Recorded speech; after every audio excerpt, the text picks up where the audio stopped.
Welcome to Your Next Stop. This is Juliette Hahn. I am a wife, mom, virtual coach, public speaker, and crazy obsessed dog lover. I am so honored to be able to take you into the life of someone that has followed a passion. Every week, I hope you are as inspired as I am. Welcome to Your Next Stop.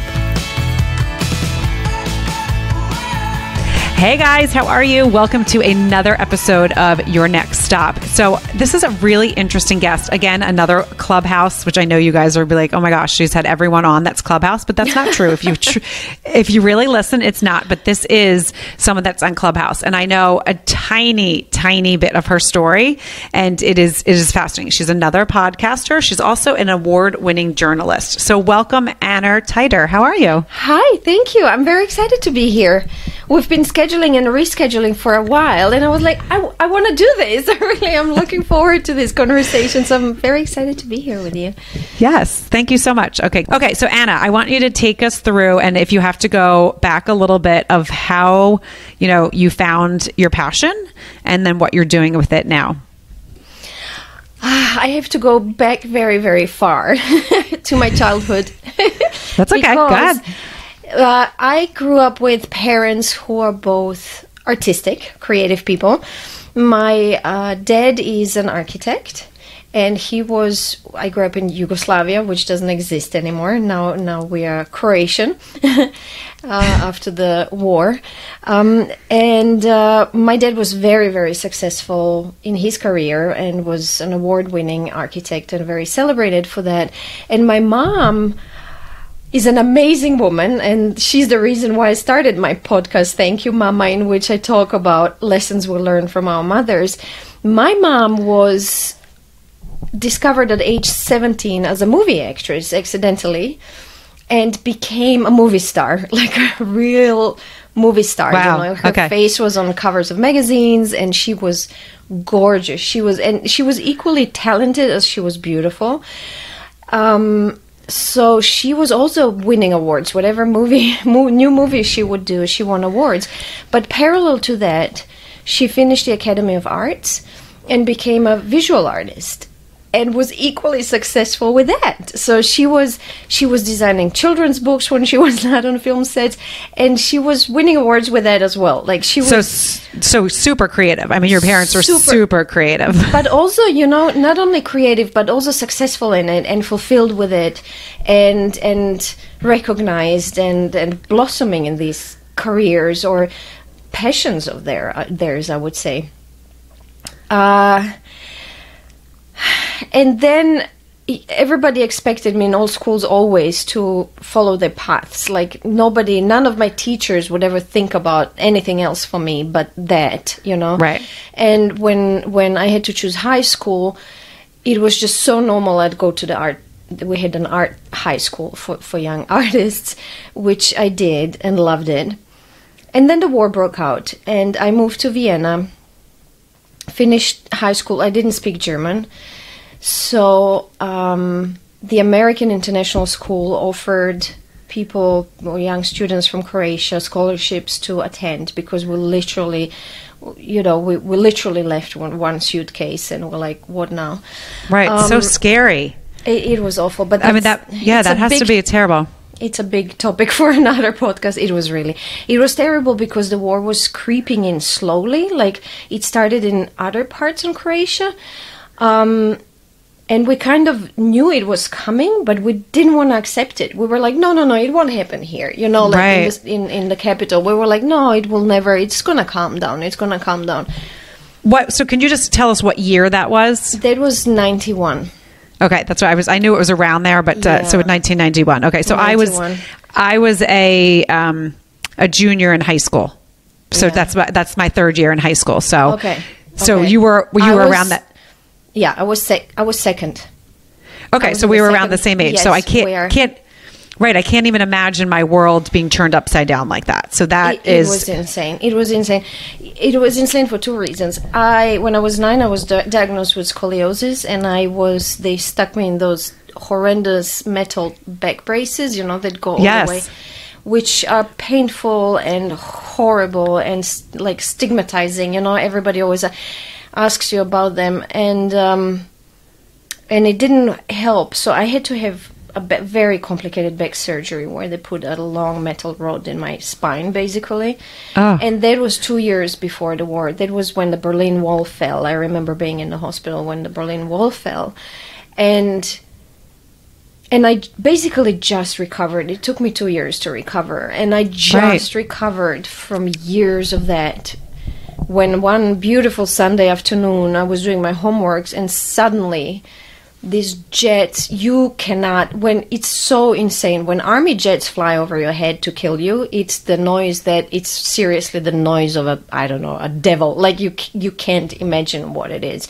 Right. And then the air raid started and we ran into the basement. We really didn't expect this. This came for us out of the blue.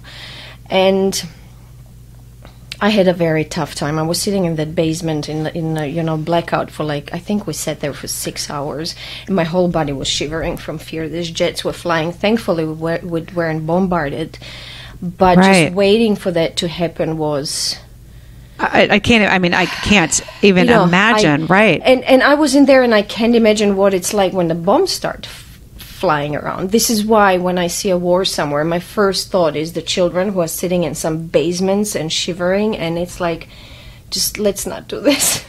Right. It's not worth anything. It's seriously not worth it. Right. But anyway, and at that stage, my dad had already moved to Vienna. My parents separated, and he's been in Vienna for a few years. So the moment the air raid let us out of the basements, my mom and I decided we'll just pack the essentials and just go. And we thought it's going to be for a few days, and it turned out to be for 21 years. Right. It turned out to be for forever. So we moved to Vienna. We came to Vienna. We didn't move. We thought I had one little bag. We thought we're here for a few days, and then days rolled into weeks. And my parents said, you lost a year because of your back surgery. You have to go to school. And this is how I started school in Vienna. Now, my dad still wanted me to go back after I finished high school to Croatia and go to the art academy. Like, he was just, this was what I was doing in his mind. In my mind, I decided that, it's so funny, I decided I don't want to be a poor artist like my parents. And I said this to my mom, and it was fine. She always reminded me of that. I'm like, this is all cute and wonderful, and you are awesome and have this amazing intellectual and creative friends, and like everything's good, but so often we have to scrap to pay for bills. The money is coming sporadically, and and I decided to go into marketing. I started studying marketing management and did my MBA, and I dreamt of becoming the CEO of Disney Studios. That was my dream job. I love it. I love it. Shoot for the stars, right? Might as well. Totally. I was totally the CEO of Disney Studios. And I started to finance my MBA. I started working at the Croatian mission to United Nations in Vienna, which was super exciting because, the country just became a country. So it was a very interesting time to join a diplomatic mission when we were just getting positioned with United Nations and OSCE on all these international organizations. That was beautiful. I thought I would stay there for just a little bit to gather the money to pay my MBA, but then I loved the job so much I stayed for 4 years. Okay. And then I got my MBA, and how do you go towards Disney Studios? I found a headhunter, and he put me into this quite awesome job at Mobilcom Austria, which was a mobile network. And remember, this is mid-90s, so mobile phones just started, and it was super exciting, again, because it was this startup in a way. It was a new technology. Right. And back then, mobile networks were literally money printing machines. We had such an amazing time working there because we would go to conferences all around the world and, stay at the best hotels, and we would fly around Europe for meetings. It was fun. It was great. Exciting, right? Exciting. Very exciting. To be a part of something new and upcoming is super, yeah. It was.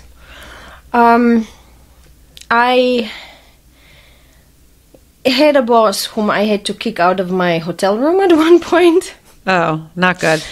Also another podcast. So I switched. I know there's a lot of another podcast in here, right? My life is full of podcasts, I tell you. Maybe this is why I became a writer. Right. And then I switched to a new department.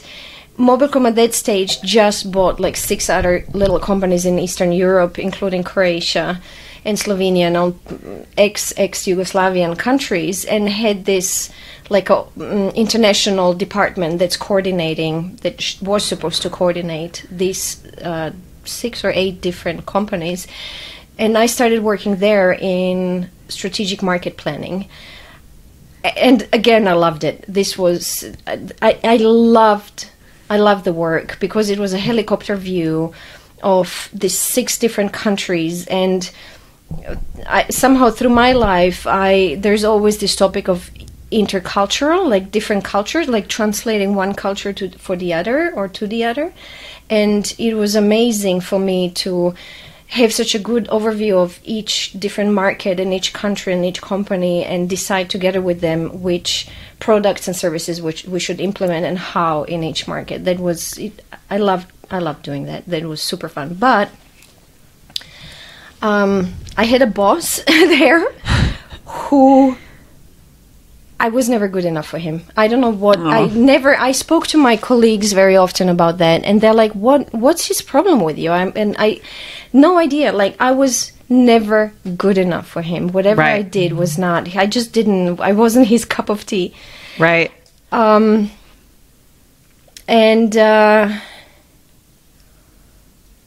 So can you tell how old were you then? Because that's also like you've been through a lot. Now you're young, so you probably were in your early 30s. I'm early 30s or okay. late 20s. Late 20s. Yeah. So you had a boss that was inappropriate, which you had to handle, and then you changed divisions, and then you have another boss that's now like really hard on you. Yes, and I'm in my late 20s at this stage.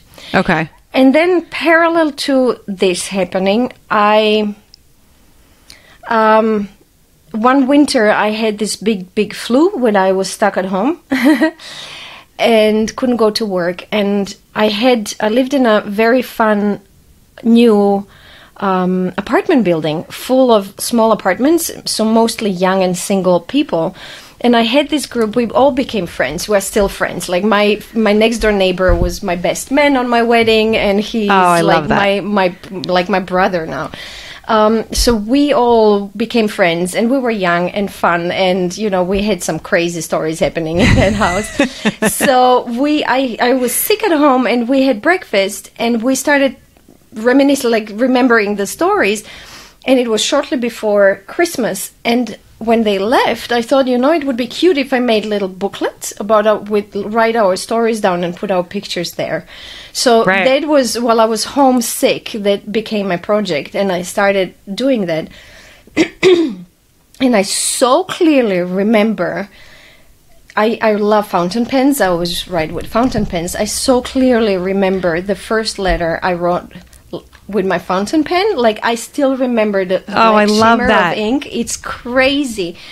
And I started writing by hand, thinking it's going to be just a little thing, and I couldn't stop. It's pouring out of you. It was pouring out of me. So what was that word? I'm going to pause you. What was that word? Which word? The word I don't remember. I think the letter was J. J. Okay, right. I don't remember the word. But you remember the way it flowed and how your hands felt and how it was felt in your mind and your body, and you just kept going. I love that. I just kept going. And then I went back to work, and now this project took over. So every evening I would come home and sit down, make myself dinner, sit down, have a nice glass of something to drink, and start writing. Sit down on my computer, and I started writing weekends and evenings, and I've never been happier in my life. When I used to dance ballet when I was on the stage. That made me as happy, I think, maybe. But this was just the ultimate bliss for me. This discovery of sitting down with me, myself, and my brain, and these words that are becoming like I'm missing a word now. No, I know, like but just becoming something. Becoming something. Yeah. And I had tremendous fun doing that. So I'm gonna pause you really quickly. So when you got into this, when you were sitting there writing, did you lose track of time? Was it one of those that and that's what I love. Nothing mattered. Like nothing existed. It was me and this thing, and I was just in bliss. Like nothing mattered. My friends started complaining. They're like, "You don't want to go out. You don't want to party anymore. Where are you? What are you doing?" I'm like, sitting at home. And parallel to this, I was getting more and more frustrated at my job. And I noticed I was getting more and more depressed about that whole thing.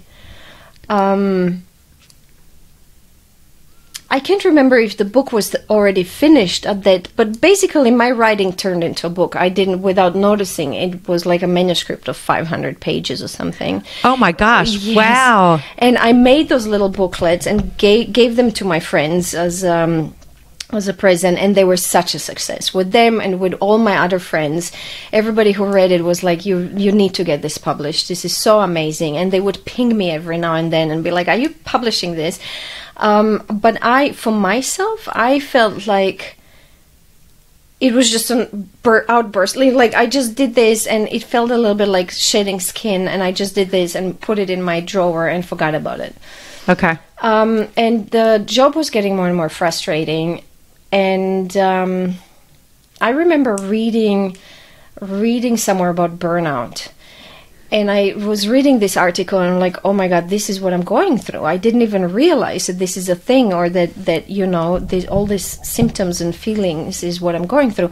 So I emailed the person who wrote this article, and I said, this and this is how I feel currently. What do you think I'm burning out? And he said, I think you're on early stages of burnout. You should do something now. Either get into therapy and get support, or change jobs. Okay. And I started looking for jobs. I thought having discovered writing, I thought I should become more creative, and thought advertising would be a logical step from marketing to become, more creative. So I started looking for jobs in advertising. One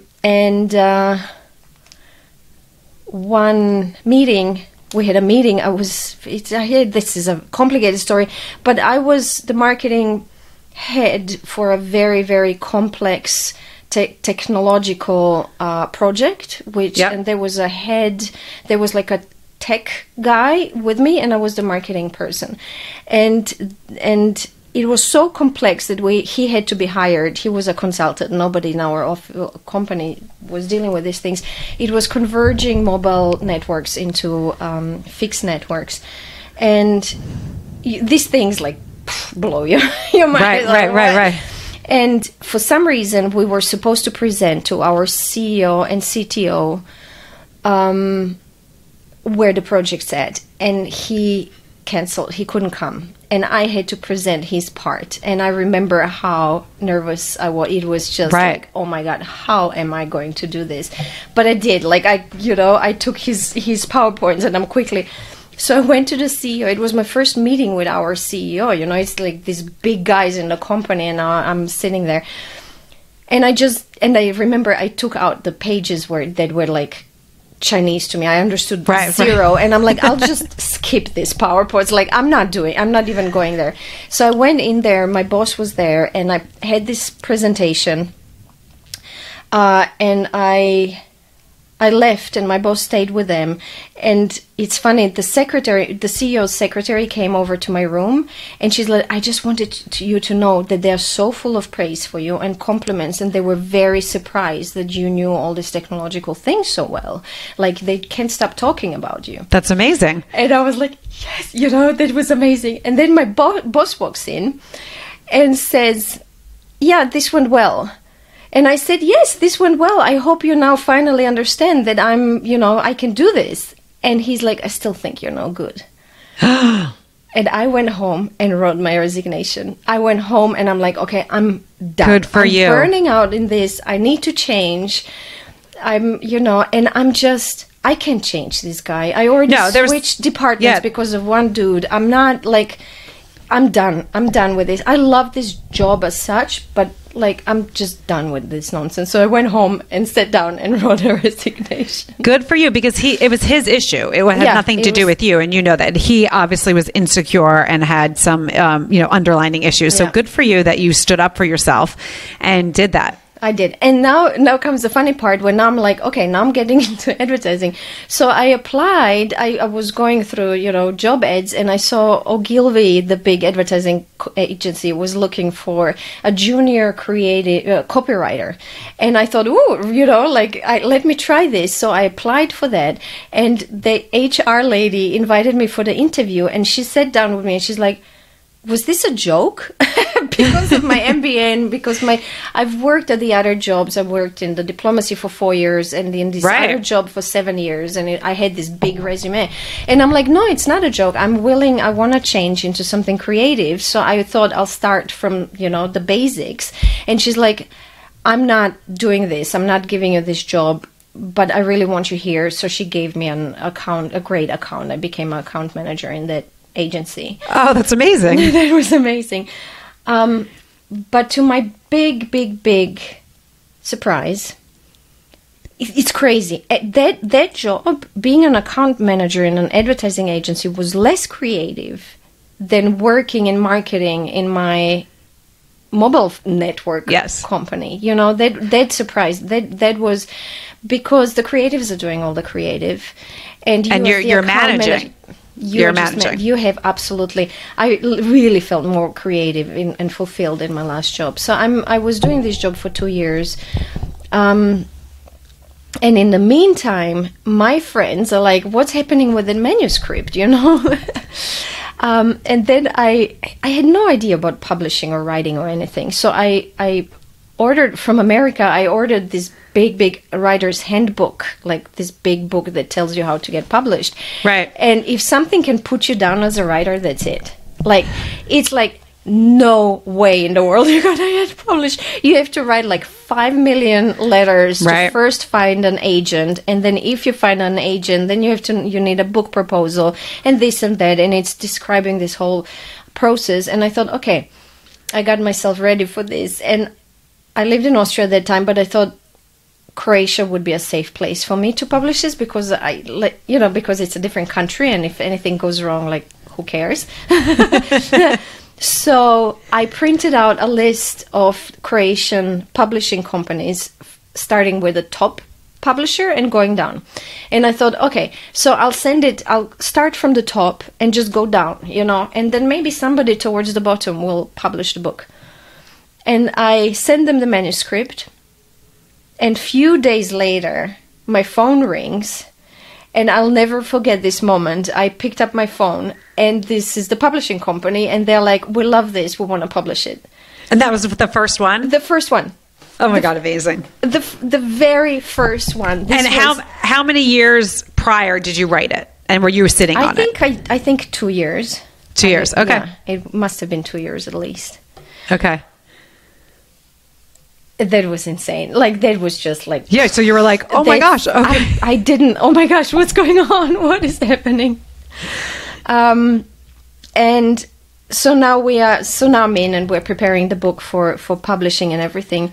And my job in advertising is becoming more and more draining, because it's just, again, it's the worst job. Like, I moved to something that's even less interesting to... Right. Stimulate myself and avoid burnout. And one Monday morning, it took me a lot of courage to tell this story, but one Monday morning I drove to work and I started crying, and I just couldn't stop. I had a complete breakdown. Yeah. I cried for 3 days. I cried nonstop for 3 days. I went to see my family doctor, and I said, you need to put me on a sick leave, because I just can't stop crying. But so you basically, your body kept telling you, giving you signs. And this is what I love about this podcast that I'm doing, and talking to each person that I talk to, because time and time again, people have been in your situation, and it's their body that just is like, I am not letting you go any further. And not only body, but now I've learned, once you have these depressive thoughts, like I already had suicidal thoughts. I was like, what, if I open this window and jump out, right? Like, what's the bad thing? I wasn't like actively, but I was like, what's the use of all of this? I completely lost the joy in my life, like everything. And partially I'm blaming it on writing, because partially I've discovered this thing that's so fulfilling, but that wasn't what I was doing full time. So now the part that wasn't fulfilling, I think, was even worse. It was even harder to handle. Right. Yeah. And he said, you're depressed, you need antidepressants. And I didn't want antidepressants. I had no clue about antidepressants. But I tried to explain. What I felt is that I'm tired. I told him this. I said, I'm just exhausted. Like, I'm mentally and physically exhausted. I need time to recuperate and find my energy again. I'm not depressed as such. I just didn't feel that was the right thing. And he sent me to a psychologist or psychiatrist who, again, said, you're depressed, you need antidepressants. Right. And I asked her if I said, but look, something's obviously wrong in my life. Something's not working well. And if I don't change that but start taking medication, what happens then? Like, you're just putting a Band-Aid on it. You're just putting a Band-Aid, yeah. And I asked her, if I'm taking medication to make me feel better, how do I ever get off of them? And she didn't have an answer. And when she didn't have an answer, I was like, oh, forget it. But that's good that you questioned. It's so good. And that's the other thing is the message that I always say, and this is what I teach my kids all the time.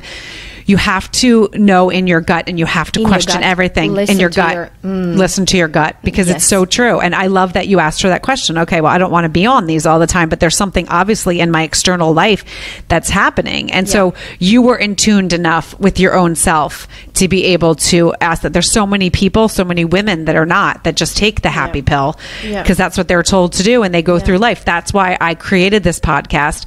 That's why I created the workshop that I have, which is Your Next Stop, helping people find their creative passion and turn it into a money-making business, because you really can do it. You just need the right tools. So I love that you innately were able to do that yourself. This burnout for me was one of the biggest blessings I ever had. And maybe I'm very proud of myself exactly for that I faced it, and I solved it with myself and not with external help. And I realized I'm burning out because something's not right. Let's figure out what's not right, and let's change that. Stay tuned for a quick message from my sponsor. Hi, my name is Shari Hodis, and I'm the president of Aura Limited, a proud all-women-owned brand marketing and global sourcing agency. Simply put, we provide fashion-forward swag for any and all of your branding needs. Please visit us at www.auralimitedspelledout.com. So you asked the doctor that, and so you knew. So basically I knew, and I decided for myself. They put me on a sick leave, and this is Europe. You're allowed to go on sick leave as long as you need it. But after I was on sick leave for 2 months, and then I had to go. My boss was, like, are you coming back? What's going on? And it took a lot of guts, endless guts. And thanks to my mom, who was super supportive. My dad is like, you can't do this. You invested so much money and time into your career. You're used to your quality of life. My mom is like, just send them to hell. And I did. And I did. I resigned, and I decided, because at this stage the book was about to be published, and at home I started writing little articles or essays that I even didn't know what they were. I wasn't trained as a journalist or an author. So I was writing these things about, social media and generally women and media and stuff. And I thought I wrote them in English, and there is one newspaper in Austria that's published in English, and I sent them to the editor and said, here are some samples of my writing. Maybe we could talk about me, maybe writing something for you guys. Yeah. Same thing. She writes me back 10 minutes later, and she's like, I love this so much, I want to publish it in the next issue. So you realized you had a very, all of a sudden, you were like, I have a goal. So I love that. And then I want you, after you finish that story, I want you to tell us what the book is called and all of that kind of stuff. Yes. So what really matters to me for you and your listeners is that once I collected this courage to recognize that something was wrong and that what I was living was not who I was, and collected the courage to say no to that without even having a very concrete thing in my mind. I was just like, I'll try this something, Yes. Once I did that, the universe really reacted. I hate being so kitschy and spiritual, but suddenly... No, I love that. It's so true. Every door I knocked on with my writing just opened up. Everybody was just like, awesome, bring it on. So to cut the long story short, I published that book. It was called From Barbie to Vibrator. It was short stories, like short coming of age stories for young women, and started writing for these amazing newspapers and magazines throughout whole Europe. Like one of the biggest accomplishments is Die Zeit in Germany, which is like New Yorker in America. Once you're published in Die Zeit, you're made. And this all just started happening within months, I love that. As you said, the universe opened up and was like, just opened up. You are here. And so that is the thing. Time and time again, I interview people, and again, they say that. There's like, I was stuck. And then when I made the choice that I knew I always wanted to do, but I was scared, but I did it, then the universe opens up. And then I wrote an article during the crisis in 2017 when we were like, capitalism is dead, what do we do now, communism didn't work. I wrote an article, a huge essay for this Austrian newspaper about my childhood in Yugoslavia, which was a mix of capitalism and communism, and that got such an amazing feedback, so many readers' emails, that my publisher was like, turn this into a book. And here comes the second book. And then I wrote the book proposal, and I thought, I need to earn money somehow. Like now Right. So I applied, I looked at all the grants that were out there, and I applied for the next grant. And I remember, this is such a cute story, showing my publisher the grant application, which is the Austrian national grant for authors. It's the biggest grant in Austria. It's given by the Austrian Ministry of Culture. And my publisher started laughing. It was very cute. He's like, I'm so sorry I'm laughing, but it's so obvious that you're like from a different place. Like you are not a professional, like, author and grant writer. And this is so different and cute. He's like this, and you are aware that this is the biggest grant in Austria. It gives you, they pay you a year of your life to write a book. Wow. And he's like, you need to have won so many different small grants before they even consider you for this. But he's like, just send it in. Oh my gosh. That year, a few months later, my birthday, I go to my mailbox. I leave the house and check my mailbox and open it. And here's the grant. And this is how my second book happened. Okay, and so I'm rushing through. Now I'm rushing through. No, don't rush through. Don't rush through. I just got like very teary. I got emotional because that is amazing. Because you're like, I don't care that this is how everyone else has done it. I'm going to do something different because I believe in myself. And you worked hard in believing in yourself, but that is what you did. And you shot for the stars. You passed the stars. You got to the moon, and again, the universe spoke to you. Oh my gosh, I love that. Okay, it's insane. And then this book. So now I have money to write my book in peace for a year, and then other things just start opening up. And I told you, I mentioned I used to do ballet a lot, and I used to practice New York City ballet workout at home when I couldn't make it to the class. And at one point, my mom said, "Why don't you get certified as an instructor to start teaching that?" So I applied to New York City Ballet, and thinking, because of my back and my back surgery, I have a rod in my back. I'm not a professional ballerina anymore, And they said yes.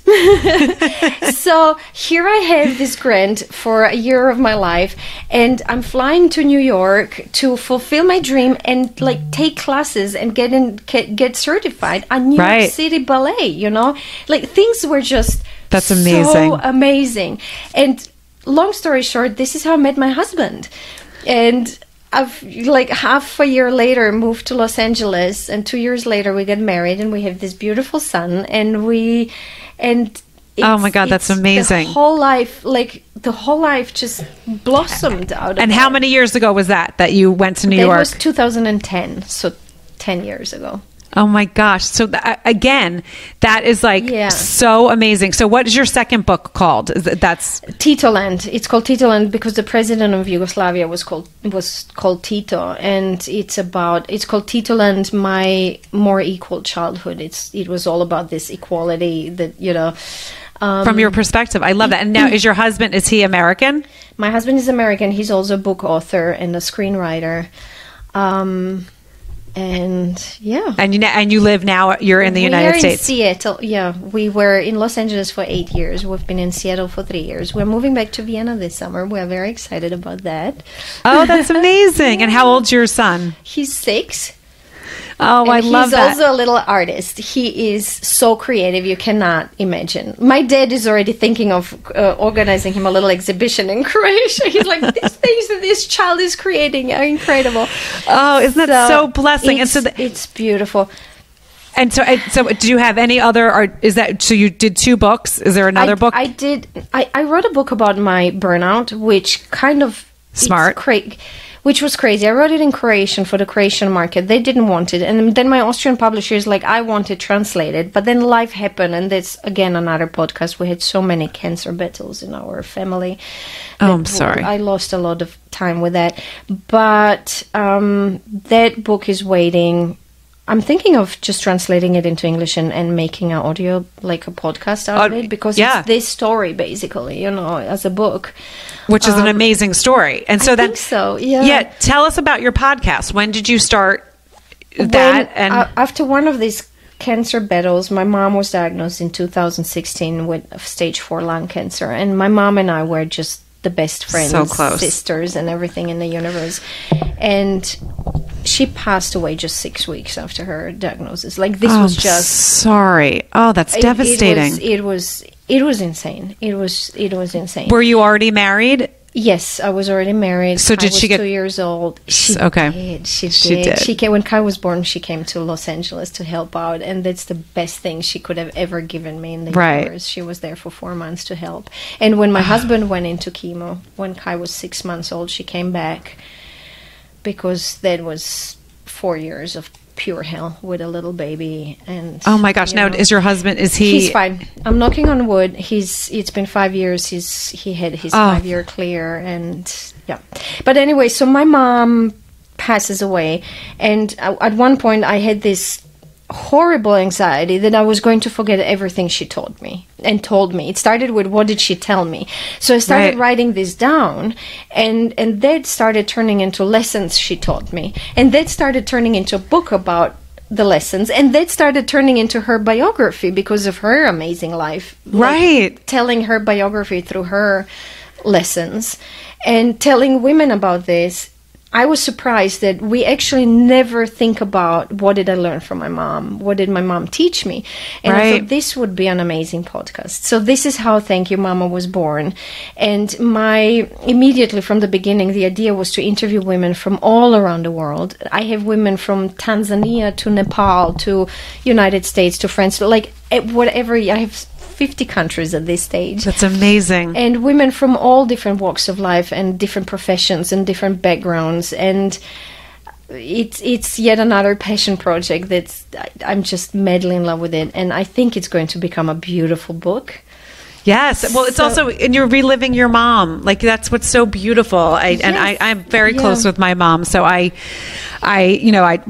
heart stopped for a second, because I know I can't imagine having to go through that. That's, and I know so many people do, but it's still just, you can't, you're not prepared for that. It's just ever. Right. No. And it doesn't matter how old your parents are and whatever. But the fact that you are dedicating and doing a book about that is amazing. And then the podcast came, like, she's looking down and saying, there's my girl, right? Yes. And I'm so excited because so many friends and people who knew her in Croatia write to me now. And they're like, oh my God, I'm sure she's so proud of you. And that always makes me so happy. Yes. That everybody knows that this is something she would have loved. Okay, so I love that. Tell my listeners where people, and I'm totally like all choked up now, where my listeners can find you and look at, check out your podcast. You should put a link, because my name is spelled in the craziest way in the world. Well, you're going to spell it, but then I'm also going to put it in the show notes. So it's Tajder.com, which is TAJDER.com. But the podcast is called Thank You Mama, and I'm lucky to be the only Thank You Mama podcast. So if you Google Thank You Mama podcast, you will find the podcast and me. And isn't that so interesting? That's the only one, right? It's so interesting. It's very, very, very interesting. I immediately trademarked it. I'm like, no, I'm keeping it. I'm actually like, I'm surprised, because when I started my podcast, the names, you come up with names and then you look and you're like, oh, there's something there. Oh, there's something there. There's something there. So the fact that Thank You Mama, which seems so easy. Do you have a minute for me to tell you about the name? Yes, please. Yeah. So I came up with this whole bunch of names, and then I asked so many women, and they picked one, which was Mama Said. And everybody just loved Mama Said. Mama Said was the name for everybody, but it just wouldn't sit with me. And I was like, okay, everybody wants this. I created the art and everything. And one night I'm like, it's not sitting with me. And then in the morning I went to Kai, who was 5 then. And I said, Kai, look, this is the podcast. These are 3 names that I like. Which one would you pick? And he said, Thank You Mama. And I said, why? Why do you like that one? And he said, because it has emotion. And I'm like, this is it.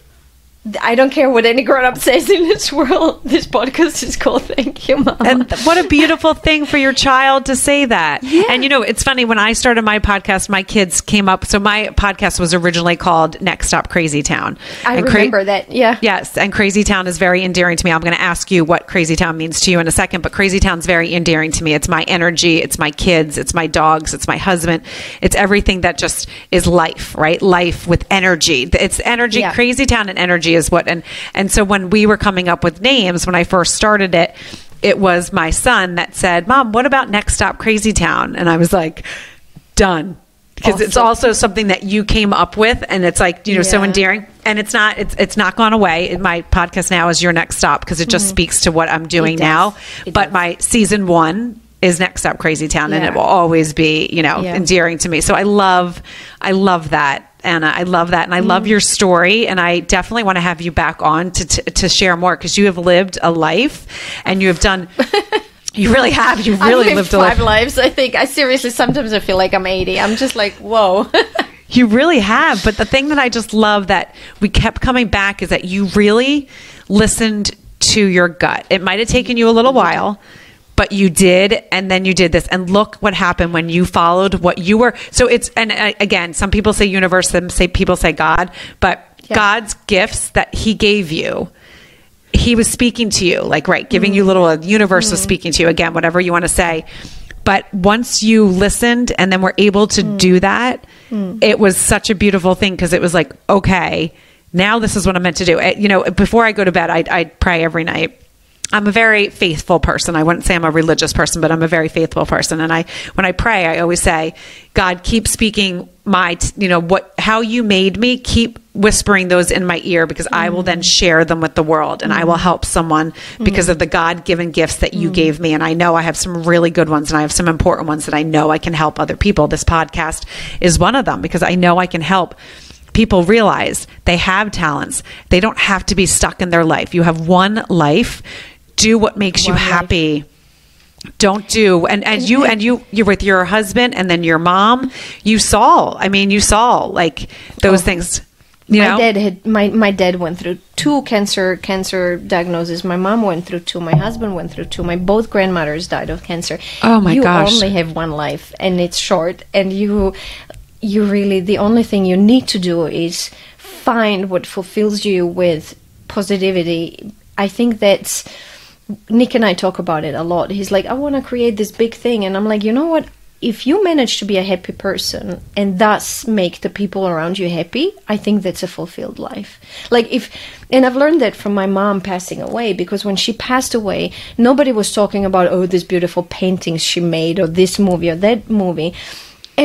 People I never met would write to me and be like, I miss meeting her on the street. I miss her smile. I miss the way she made me feel. This positive. And that's, I think that's what really matters in life. It doesn't matter how big and how much money and how successful. What really matters is that you're happy, and that because that radiates around you, and then you make other people happy, and that's. But another thing I wanted to stress for your listeners is risk, having the courage. Yes, I really think. I think there's even a saying where like God awards the courageous or something. There's something like that. Yes. I really have a feeling it proved in my life that whenever I did gather the courage and did that thing, that, you know, sometimes you fail, but then you fail. The worst thing that happens is a no thank you, you know. But exactly, when it opens up, it's like, oh, God. Right. And if you don't try, you're not going to fail or succeed. No. You get nothing. Nothing comes from nothing. Yeah. Exactly. I love that. I love that. So I'm going to ask you, what does Crazy Town mean to you? I just, when you said that, I thought of my mom and of our life together, and in the most positive way. In this chaotic, she was, oh my God, she was so chaotic. Like, time didn't exist for her, and money didn't exist for her, and stuff. But just, I don't know, I immediately thought of us biking through the town with our little dog in the basket, and making all this art at home, and having friends over, and cooking, and burning cookies so that firemen had to come over, and just like that. That for me is Crazy Town, in the most beautiful, fulfilled, happy way. I love that.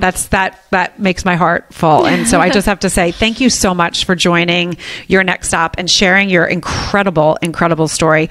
Definitely check out Thank You Mama and Anna and all of Anna's books and writings. You are a special human, and I just want to thank you again for taking the time to join us at Your Next Stop. Thank you so much for having me. Guys, if you like what you hear, you know what to do. Rate, review, and share this podcast. We know, and I know, that Anna's story will definitely resonate with someone. Someone needs to hear it, and we want you to go out and do that. So definitely listen to Anna's podcast. Go over and rate, review hers as well. And don't forget to check back in Monday and Wednesday with a new episode of Your Next Stop. Thank you, guys. I hope you liked this episode of Your Next Stop. Please subscribe to my channel, share with your friends, and join in each week.